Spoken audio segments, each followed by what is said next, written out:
Uno de los actos más nobles que puede realizar un ser humano es decidir de manera voluntaria dar su vida para evitar que alguna catástrofe pudiera ocurrirle a un ser querido o a algún grupo en particular.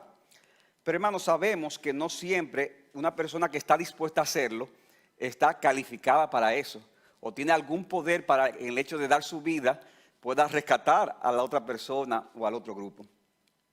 Y es en esta ocasión que yo quiero que veamos este pasaje de 1 de Crónicas 21:1 al 22:1 con el tema Un mejor mediador que David. Y la idea principal del pasaje es que para que haya perdón de pecado y del castigo del pueblo, el pueblo necesitaba un mejor mediador que David. Un mejor mediador que David. Vamos a ver esta historia bajo 4 encabezados. En primer lugar, el pecado trae la ira de Dios. En primer lugar. En segundo lugar, el pecado debe ser confesado en espera de la misericordia de Dios. En tercer lugar, el perdón por el pecado requiere siempre un sacrificio. Y en cuarto lugar, solo el sacrificio instituido por Dios es aceptado por Él mismo. De modo que, tomando esto en cuenta, veamos en primer lugar, el pecado trae la ira de Dios. Dice 1 de Crónicas 21:1, Satanás se levantó contra Israel y provocó a David a hacer un censo en Israel. Es interesante, hermanos, que nuestro texto dice que Satanás incitó a David. La palabra Satanás es traducida literalmente adversario, que se refiere exactamente a ese ser maligno. Sin embargo, cuando usted va a 2 de Samuel 24:1, que es el texto paralelo, dice que fue Dios. ¿Quién fue entonces de los dos? ¿Fue Satanás o fue Dios? Bueno, hermanos, podemos decir que ambos, porque aunque Satanás es el agente activo de todo aquello que nos incita a hacernos pecar, al final toda su actividad ocurre bajo el permiso de Dios, porque Él es soberano, aunque eso no le quita la responsabilidad al hombre. Es como Job. ¿Quién fue que trajo las tragedias a Job? Bueno, el agente activo fue Satanás. Sin embargo, cuando lo perdió todo, ¿qué dio Job? El Señor dio y Satanás quitó. No, y Dios quitó y el Señor quitó. Porque Satanás, aún Satanás actúa bajo el permiso de Dios. Parece ser que el pecado de David al querer hacer este censo consistía en querer demostrar su poderío militar que él tenía disponible en ese momento. Fue una actitud de orgullo que desagradó a Dios y hasta el perverso Joab, que era su capitán, su jefe, su ministro de las Fuerzas Armadas, por decirlo así, era un hombre perverso, vio con imprudencia esta medida del rey, pero esto no impidió que David insistiera. Dice el versículo 2, dijo pues David a Joab y a los jefes del pueblo, vayan, cuenten a Israel desde Berseba hasta Dan y tráiganme el resultado para que yo sepa el número de ellos. Pero Joab dijo, añade el Señor a su pueblo 100 veces más de lo que son. Mas rey, Señor mío, ¿no son todos ellos siervos de mi Señor? ¿Por qué procura esto mi Señor? ¿Por qué ha de ser el motivo de culpa para Israel? Hermano, nosotros debemos de aprender a recibir el buen consejo de otros. Aún sea un perverso el que nos esté diciendo eso. ¿Sabía eso? O sea, una gente perversa puede dar de un momento a un buen consejo. ¿Y qué usted tiene que hacer? No, tú no estás calificado para eso. No, lo importante es lo que está diciendo. Y si lo que está diciendo aplica, ¿qué debemos hacer? Escuchar el consejo. Y es penoso que David, que en otras ocasiones se mostró débil ante ciertas acciones perversas de Joab, ahora que Joab estaba dándole un buen consejo, entonces él hizo que su autoridad se impusiera. Dice los versículos 4 al 5 lo siguiente. Versículo 4. Sin embargo, la palabra del rey prevaleció contra la de Joab. Y salió pues Joab y recorrió todo Israel y volvió a Jerusalén. Y Joab dio a David el total del censo de todo el pueblo. Dice que había 1.100.000 hombres que sacaban espada.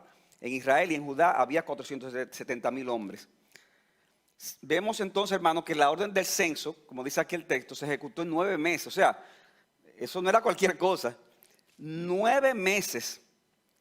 Y eso que no se completó, dice el versículo 6, pero entre ellos no se hizo el censo de Leví ni de Benjamín, porque la orden del rey era detestable para Joab.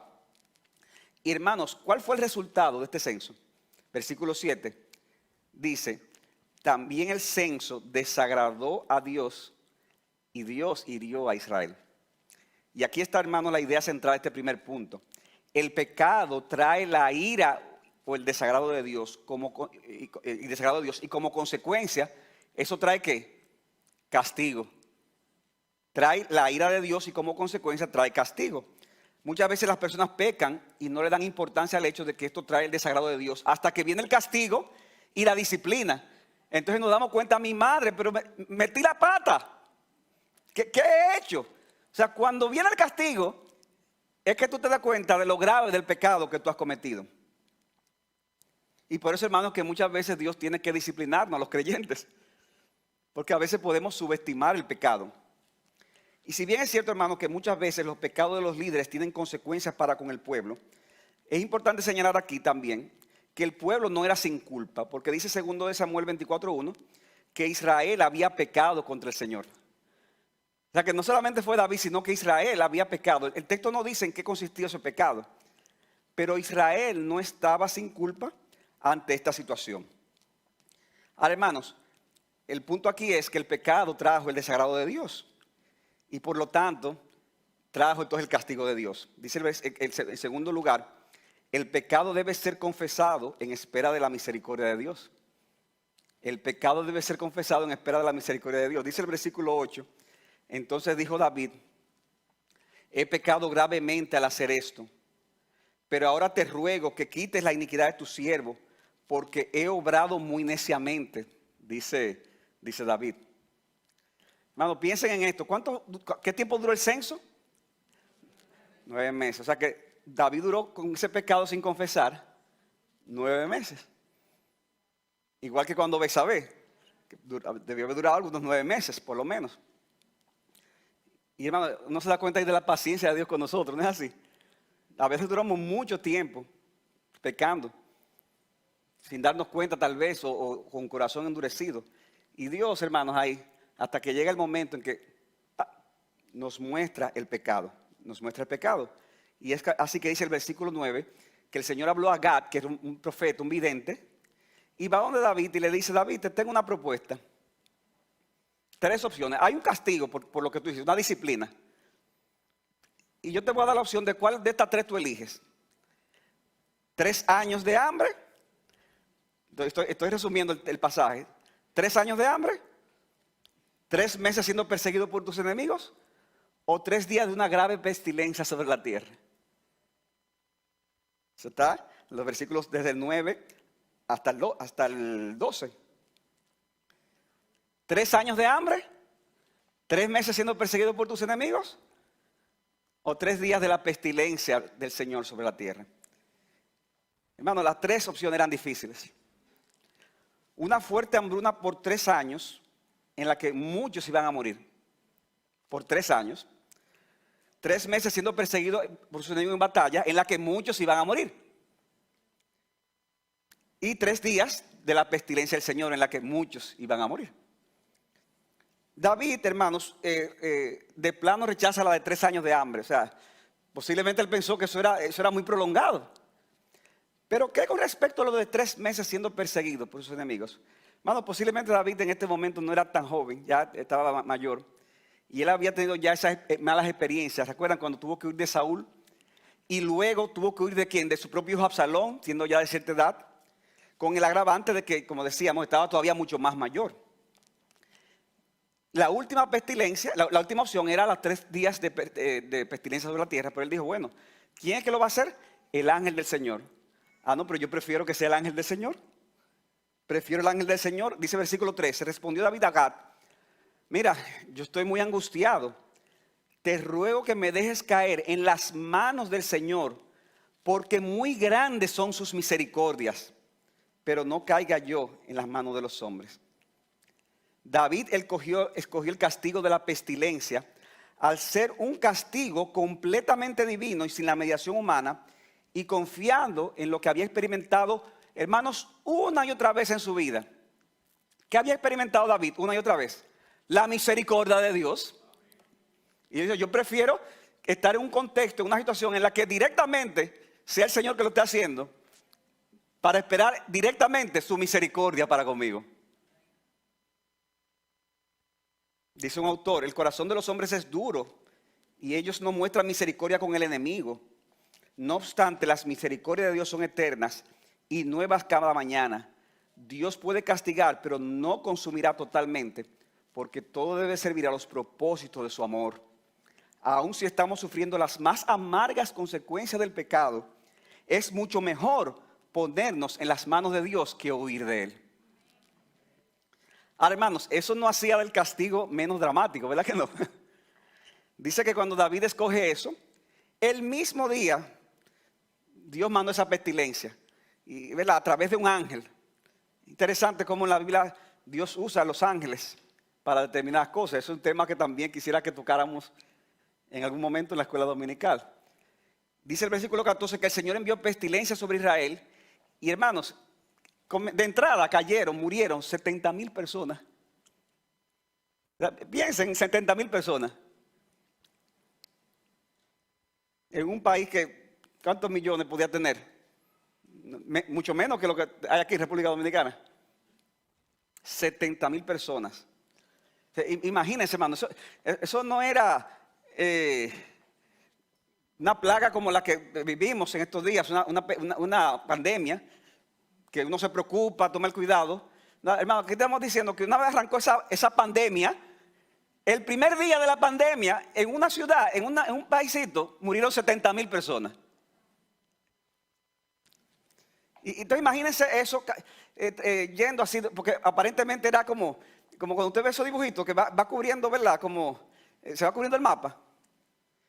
Y dice el versículo 15 que entonces ese ángel llegó a Jerusalén, que era la ciudad de Dios. Dice el versículo 15, después Dios envió un ángel a Jerusalén para destruirla. O sea que esos 3 días, hermanos, rindieron mucho. Ahora, hermanos, aún en ese momento hubo misericordia. Y dice la Biblia que Dios, increíble, hermanos, Dios sintió dolor en ese momento. Dios sintió dolor y mandó momentáneamente a detener esa destrucción. Versículo 15, segunda parte. Pero cuando estaba a punto de destruirla, miró el Señor y sintió pesar por la calamidad. Y le dijo al ángel destructor, basta, detén tu mano ahora. ¿Te has visto esa película que van a fusilar a una gente y cuando ya, preparen, apunten? Y cuando le va a dar, no, espérate. Cuando estaba a punto de destruir la ciudad, Dios mandó a detener la mano del ángel. Y dice el final del versículo 15, el ángel del Señor estaba junto a la era, al terreno de un hombre llamado Ornán, que era jebuseo. Hermanos, ahí se detuvo momentáneamente la destrucción de Jerusalén. Pero eso no era una garantía de que eso iba a estar como algo permanente. O sea, Dios manda a detenerla momentáneamente. O sea, Dios no dijo, detén y ya eso se... No, es momentáneamente. Y hermanos, sabemos que una forma de Dios tratar con nosotros, ¿verdad? Dios es soberano. Pero en esa forma de tratar con nosotros, hermanos, David no sabía, ni el pueblo, cuál era el plan finalmente. Si era, detente, que destrúyela ahora. ¿Qué va a pasar? Y hermanos, increíble, dice el versículo 16. Y alzando David sus ojos, vio al ángel del Señor, que estaba entre la tierra y el cielo. Miren esto, con una espada desenvainada en su mano, extendida sobre Jerusalén. Hermanos, eso parecía de esta película de terror, lo que parecía esto. De esa película de ciencia ficción, con la diferencia de que esto no era ciencia ficción, esto era de verdad. Y David y otros contemplan esa imagen tan horrenda. Un ser especial con una espada en la mano, simbolizando el hecho de que si bajaba la espada, la pestilencia iba a llegar y Jerusalén iba a ser totalmente destruida. Un momento dramático y aterrador. Lo que nos lleva al tercer punto. Dice el tercer punto: el perdón por el pecado requiere siempre un sacrificio. El perdón por el pecado requiere siempre un sacrificio. Ahí está David y los habitantes mirando esta escena escalofriante y sorprendente. ¿Y qué hace David? David cae rostro en tierra junto con un grupo de ancianos, versículo 16. Entonces David y los ancianos vestidos de silicio cayeron sobre sus rostros. Es lo que podían hacer. ¿Qué iba a hacer David? Decía al ejército que lucharan contra... es caer a tierra. ¿Y qué dice David, hermanos, en este momento? ¿O qué hace David? David se ofrece a sí mismo a Dios como un sacrificio para que sea perdonado el castigo al pueblo. Él mismo se ofrece como sacrificio y usa un lenguaje incluso pastoral para expresar la angustia que él sentía por su pueblo. Vayamos al versículo 17. Y David dijo a Dios: ¿no soy yo el que ordenó enumerar al pueblo? Ciertamente yo soy el que ha pecado y he obrado muy perversamente, pero estas ovejas, ¿qué han hecho? Oh Señor Dios mío, te ruego que tu mano sea contra mí y contra la casa de mi padre, pero no contra tu pueblo, para que no haya plaga entre ellos. O sea, que la plaga venga de mi familia. Pero ¿qué hicieron ellos? Ahora, hermanos, ya nosotros dijimos hace un rato, recuerdan, que el pueblo no estaba sin culpa. El juicio de Dios fue un castigo contra el pueblo y usó el pecado de David como una forma de castigar al pueblo. La ira de Dios estaba antes de que ocurriera el censo y muy posiblemente David desconocía esto. Ahora, hermanos, lo importante aquí es que ciertamente David entendía que alguien tenía que cargar con el castigo del pueblo, del pecado del pueblo. Alguien tenía que hacerlo. Porque como dijimos hace un rato, Dios, hermanos, no puede simplemente perdonar el pecado con la confesión. ¿Ustedes sabían eso? Dios no puede simplemente perdonar el pecado con la confesión. Pastor, ¿pero usted ha enseñado aquí que cuando confesamos Dios lo perdona? No, la confesión es el instrumento. Pero hermanos, tiene que haber siempre un sacrificio. Porque si no, Dios sería un Dios injusto. O sea, que un criminal mató a alguien y le dijo: mire, perdóneme. ¿Qué va a hacer el juez? Ah, te perdono, ya te vas para tu casa. No, pero que hay un crimen que se cometió. Y la Biblia enseña que el pecado siempre, para que sea perdonado y quitado, tiene que haber un sacrificio. Alguien tiene que pagar. Y la Biblia nos enseña que Dios es perfectamente santo y por lo tanto Él aborrece el pecado. Hermano, hay cosas que usted aborrece que están mal hechas en este mundo, ¿verdad? Que usted la aborrece con todo su corazón. Hermano, eso ni se compara con el aborrecimiento que Dios tiene contra todo pecado. Y no solamente los pecados, porque nosotros somos selectivos en los pecados, no es contra todo pecado, aún con nuestros pensamientos. Dice Romanos 6:23 que la paga del pecado es la muerte. ¿Tú eres pecador? ¿Sí o no? Sí, sí. Dice que no, eres mentiroso. Eres pecador. Y dice que la paga del pecado, ¿qué es? La muerte, la separación con Dios. La condenación. Alguien tiene que morir, alguien tiene que pagar por la culpa del pecado. Y David, al sentirse responsable, se ofreció como sacrificio. El problema era que David, a pesar de tener un corazón para Dios, no era un mediador calificado. Porque el mediador que acepta a Dios debe ser uno sin culpa, perfecto, sin tacha y que tuviera en sí mismo un valor infinito.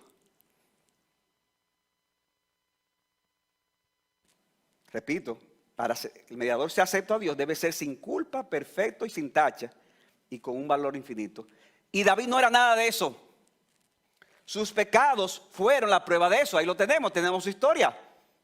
A pesar de ser un hombre conforme al corazón de Dios, también vemos un hombre con muchos pecados. Y ahí todavía seguía la ira de Dios sobre el pueblo. Y todavía estaba el ángel en el cielo, hermanos, con la espada desenvainada, esperando la orden divina para ejecutar el castigo. O sea, como también esta gente está, dígame, o sea, ya está listo, ya es una más, un segundo. Y mueren todos. Pareciera que no habría esperanza. Hermanos, terror y espanto había en Jerusalén al pensar que había llegado su fin. Pero en ese momento Dios tomó la iniciativa para solucionar el problema. Y ese mismo Dios que estaba ejecutando el castigo sobre el pecado por su pueblo, ahora mostraría su abundante gracia, ese favor inmerecido sobre ese mismo pueblo que no merecía la misericordia de Dios. Y eso nos lleva, hermanos, a nuestro último punto. Y es que solo el sacrificio instituido por Dios es aceptado por Él. Solo el sacrificio instituido por Dios es aceptado por Él. Y hermanos, esta sección que va desde el versículo 18 hasta el capítulo 22, versículo 1, es maravillosa. El ángel destructor estaba en el aire encima de Jerusalén, pero dice que específicamente estaba en la parcela de un señor llamado Ornán. Y el mismo ángel, como respuesta de Dios a David, le revela entonces nuevamente mediante ese profeta llamado Gad, que subiera y edificara un altar para ofrecer sacrificios en ese mismo terreno de ese hombre extranjero llamado Ornán. David se ofrece como sacrificio. No es aceptado. ¿Y qué hacemos? Dios dice, yo lo voy a resolver. Y ve, a través de Gad le dice a David, ve y ofréceme sacrificio en ese mismo terreno. Y dice el versículo 18, luego el ángel del Señor ordenó a Gad que dijera a David que subiera y edificara un altar al Señor en la era de Ornán Jebuseo. David subió según la palabra que dijo Gad que había hablado en el nombre del Señor, versículo 20. Miren la escena, aquí está David, el rey, con personas que están con él, y volviéndose a Ornán, dice que vio al ángel y sus 4 hijos que estaban con él se escondieron. Bueno, lo menos que hicieron fue esconderse esos muchachos. Cualquiera vez se fuera huyendo de ahí, como decimos, corriendo. En ese momento Ornán estaba trillando el trigo. Pero dice que cuando Ornán vio al rey, salió a recibirle con la debida reverencia. Y David le ofrece comprarle el terreno por un precio justo. Y aunque Ornán le dice, ¿cómo que te lo venda, rey? Yo mejor te lo regalo para que tú hagas el sacrificio al Señor. Sin embargo, hermanos, David rechazó esa oferta, versículo 21. Dice, cuando David llegó junto a Ornán, este miró y al ver a David salió del aire y se postró ante David rostro en tierra. Entonces David dijo a Ornán, versículo 22, dame el lugar de esta era para que edifique en él un altar al Señor. Y oigan las palabras de David. Me lo darás por su justo precio para que se retire la plaga del pueblo. Dámelo por lo que vale. No más, pero tampoco menos. Y Ornán le dijo a David, tómalo para ti y que mi señor el rey haga lo que sea bueno ante sus ojos. Mira, daré los bueyes para holocaustos y los trillos para la leña y el trigo para la ofrenda de cereal. Lo daré todo. Versículo 24, pero el rey David dijo a Ornán, no, sino que ciertamente lo compraré por su justo precio. ¿Y por qué? Es maravilla esta respuesta de David. Porque no tomaré para el Señor lo que es tuyo, ni ofreceré un holocausto que no me cueste nada.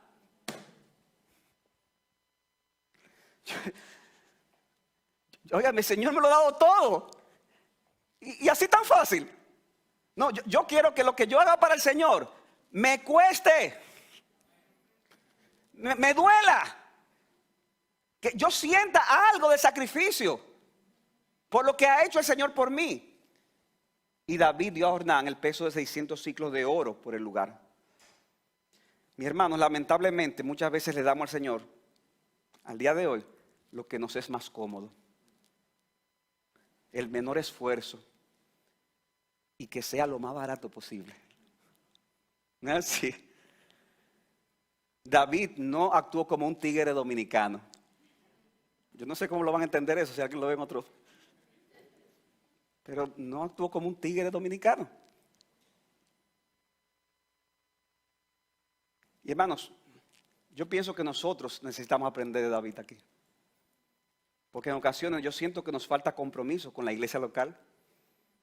Ay, qué lindo, una plantación y vamos a comenzar y ver ay, pero cuando eso implica salir de la zona de comodidad, no por un día lo hace cualquiera, pero pasan los meses,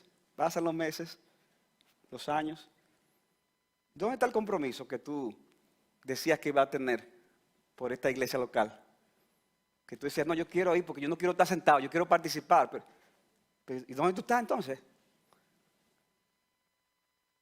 ¿Dónde estás? ¿Qué estás haciendo? Es muy fácil acomodarse en la iglesia. Y aunque digamos que la iglesia es esencial para nuestras vidas, con los hechos podemos estar demostrando algo muy diferente. Muy diferente. ¿Qué tanto anhelas tú participar de las actividades de la iglesia? ¿Qué tanta disposición tienes a participar en ministerios a pesar del sacrificio que eso conlleva? Y hermano, aquí hay muchas personas que se sacrifican muchísimo, que damos gloria a Dios por ellos. Por ustedes damos gracias a Dios. Pero yo le estoy hablando a la iglesia en sentido general. ¿Qué tanta disposición tienes a participar de esos ministerios con el sacrificio que eso conlleva? Aunque te afecte en tu estilo de vida, aunque rompa algunos esquemas, aunque eso te traiga un problema cuando sea fin de semana largo.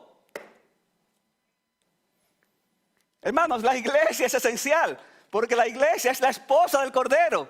No podemos decir que amamos a Cristo, que estamos dispuestos a sacrificarnos por Dios, pero descuidamos la iglesia.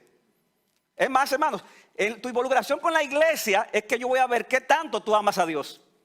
Y qué tanto tú estás dispuesto, a ofrecer a Dios sacrificio que no te cueste nada.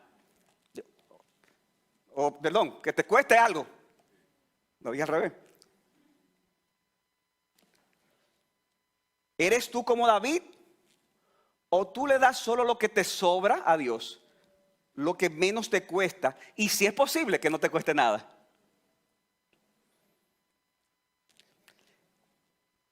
El Señor nos ayuda, hermanos, de verdad, a sacrificarnos, a salir de nuestra zona de confort. Aunque nos duela, hermano, porque al final eso no es nada en comparación con lo que Cristo hizo por ti. Y con la salvación tan grande que Dios nos ha dado. Y con el regalo de la vida eterna. Y con la realidad de que somos felices y estamos en Cristo, no importa la situación que tengamos. Y es así, hermano, como David le compra el terreno, edifica el altar, ofrece sacrificio que le fue ordenado. Y hermanos, la respuesta divina nos hizo esperar. Versículo 26. David edificó el altar, ofreció holocausto de paz, holocausto y ofrenda de paz, e invocó al Señor, y Él le respondió con fuego del cielo sobre el altar del holocausto. Una señal de aceptación. En otras palabras, hermanos, hubo un castigo. El castigo fue eso que David sacrificó ahí. ¿Y qué hizo Dios? Dios bajó fuego diciendo, sí, ese castigo es recibido. Ahora sí la confesión va a ser aceptada porque hubo un sacrificio por medio. Y el sacrificio fue el sacrificio que yo mismo he provisto para perdón de los pecados. Dice el versículo 27, y el Señor ordenó al ángel y éste volvió su espada a la vaina. ¿Ya? Problema resuelto. David clamó al Señor por misericordia, se ofreció como mediador, su mediación no era aceptada, sin embargo los sacrificios de animales y las ofrendas que Dios mismo le dijo que hiciera sí fueron aceptadas. Hermanos, qué alivio debió sentir David cuando vio que ya no estaba ese ángel para destruir. Qué alivio, ¿verdad? Es una cosa increíble. Y aunque hasta este momento el tabernáculo que se había construido, ¿verdad?, en el desierto, dice la Biblia que estaba localizado en Gabaón, aunque el arca estaba en Jerusalén, pero el tabernáculo estaba en Gabaón. Dice la Biblia que David no quiso ir allá a consultar al Señor por el terror que tenía de ese ángel con esa espada. Y como Dios se agradó de los sacrificios que David ofreció en ese momento, David entonces decide, con la aprobación de Dios, seguir ofreciendo sacrificios en ese mismo lugar. Recuerden, ya él se lo compró a Ornán, ya el terreno no era de Ornán. Y David decide a partir de ese momento seguir ofreciendo sacrificio en ese monte, en ese terreno. Dice primero de Crónicas 21-28, en aquel tiempo, viendo David que el Señor le había respondido en la era de Ornán Jebuseo, ofreció allí sacrificios, porque el tabernáculo del Señor que Moisés había hecho en el desierto y el altar del holocausto estaban en aquel tiempo en el lugar alto de Gabaón, como lo había mencionado. Pero David no pudo ir allá delante del altar para consultar a Dios porque estaba aterrado a causa de la espada del ángel del Señor. Hermanos, estos 3 versículos que acabo de leer así de una manera muy ligera, puede parecer de poca importancia, pero hermano, es todo lo contrario. Esto que acabo de leer es central en esta historia.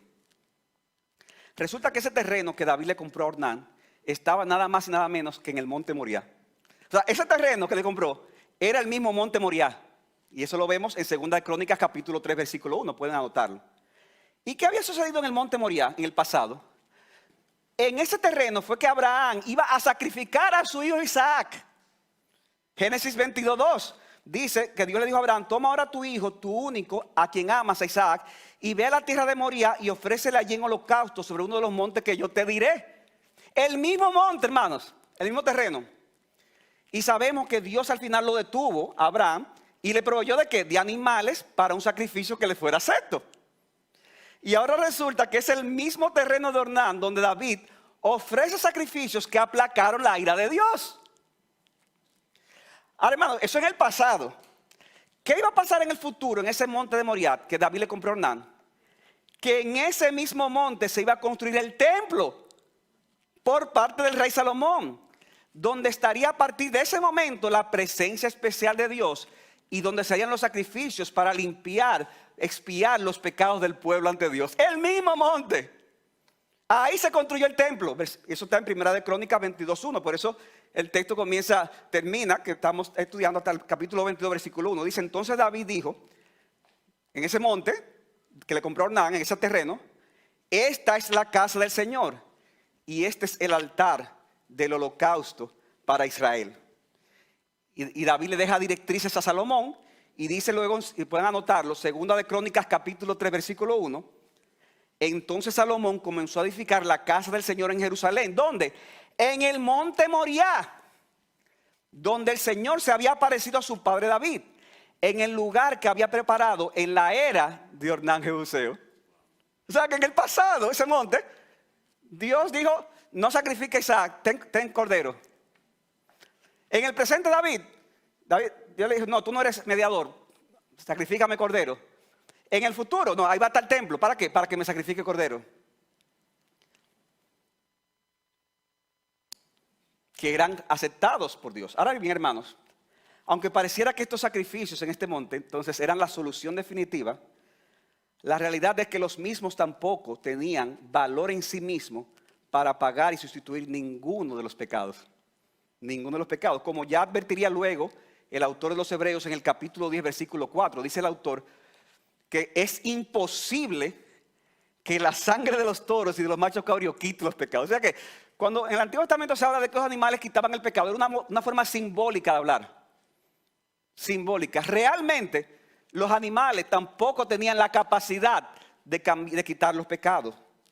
Porque el valor de esos sacrificios estaría en que los mismos apuntaban al verdadero y perfecto sacrificio aceptado por Dios, y de los cuales los animales eran solo un símbolo.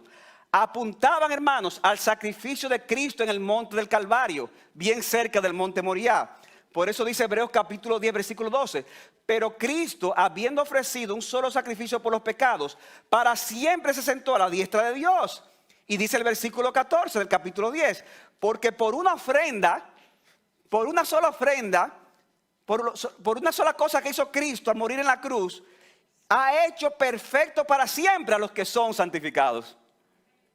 De modo, mis hermanos, que al considerar esta historia del monte de Moriah, que incluye el sacrificio de Abraham en el pasado, que incluyó para David ese sacrificio en el presente para él, que luego apunta al templo donde se construyó el templo y se hicieron sacrificios. Hermanos, todo esto apunta es a Jesucristo, a quien debemos de ver dando su vida por causa de nosotros. Cuando veamos esta historia debemos de ver es a Cristo. El personaje central de esta historia no es David, no es el ángel, no es el pueblo, es nuestro Señor Jesucristo. Porque toda la Biblia habla de Cristo o apunta hacia Él. Claro, hermanos, David no entendió todo eso. Lo podemos entender nosotros que tenemos toda la revelación, ¿verdad? David no tenía el libro de Hebreos. David no conoció el final de la historia. Pero nosotros, a la luz de toda la revelación bíblica, podemos mirar hacia atrás y decir: gracias, Señor, por tu Hijo Jesucristo. Y hermanos, ¿saben lo glorioso? Que si esta historia habla de Cristo, entonces esta historia también tiene que ver contigo. Es la historia, hermanos, de la ira de Dios contra ti, que tú ibas a ser destruido por tu pecado. Ese ángel que tenía esa espada levantada iba a matar, ¿sabe a quién? A ti. Te iba a matar a ti, te iba a castigar por tu pecado. Pero Dios, hermano, detuvo el castigo por misericordia. A pesar de que tú estabas perdido en el mundo, haciendo cosas que hace tiempo Dios debió mandarte a la condenación. Pero no lo hizo. No lo ha hecho, tú estás aquí. Pero aunque tú estabas aquí, aunque estés aquí, si no estás en Cristo, todavía el ángel del Señor está con la espada desenvainada. Y nada puede resolver ese problema. Por más sacrificio que se haga, nada califica. Igual que nosotros cuando estábamos en el mundo. Pero si tú estás en Cristo, mi hermano, qué bueno que la gracia de Dios fue abundante para contigo, dándote al Cordero de Dios para cargar con el castigo por tu pecado, y ahora tú has sido perdonado, limpiado y aceptado por Dios. Ya la espada del ángel no está sobre ti, mi hermano. No está sobre ti. Ahora, déjame aclararte algo. No está sobre ti, pero la espada fue usada. O sea, no fue que, no, la espada fue usada. Pero para traspasar a Jesucristo. Y como Cristo fue traspasado, ahora tú tienes vida eterna permanente en Él. Gloria sea su nombre, hermanos. Gloria sea a Cristo. Que el ángel de Dios traspasó a Cristo para que por la muerte de Cristo nosotros tengamos vida eterna. Y Cristo resucitó entre los muertos como evidencia de lo que hizo en la cruz sí tuvo valor. Ese sacrificio sí valió la pena. Ese sacrificio sí fue aceptado. Y si tú estás aquí y no has entregado tu vida al Señor, a ti te digo, mi amigo, que no dilates en arreglar tus cuentas con Dios. No te arriesgues a esperar hasta el último momento. Déjame ver si antes de que yo me muera. ¿Tú no hay gente que dice eso? Si no estás en Cristo, entonces te digo con toda confianza que es una situación peligrosa. El que tú tengas la espada del ángel del Señor puesta para tu destrucción. Solo la mano de misericordia de Dios es que lo detiene en este momento. Y eso es una muestra de su amor, ya que Él te está ofreciendo al día de hoy la única vía de escape. Y esa vía de escape no se conseguirá haciendo sacrificio. Ay, pastor, ya yo entendí, a partir de ahora voy a ir a la iglesia todos los domingos. Y voy a leer la Biblia y voy a ayudar a mi prójimo. No, eso no sirve de nada para la salvación. Si Dios no aceptó el sacrificio de David, un hombre conforme a su corazón, tampoco aceptará el tuyo. Pero Dios ha provisto el sacrificio, mi amigo. Jesucristo es el sacrificio. Él siendo Dios se hizo hombre y murió en una cruz para que todos aquellos que le reciban como Señor y Salvador tengan vida eterna. Ven a Jesucristo, ya que solo Él es el sacrificio que Dios aceptará. Y entonces ya no tendrás la espada del Señor contra ti, sino que todo lo contrario, óyeme bien, tú verás los brazos eternos del Señor recibiéndote como a un hijo y dándote el privilegio de que tengas una vida de deleite en Él, en esta vida y en la vida eterna. Y mis hermanos, ¿qué hemos venido a hacer nosotros los creyentes al día de hoy? Hemos venido a conmemorar eso que Cristo hizo por nosotros. Este mensaje es una preparación simplemente para lo que venimos a hacer.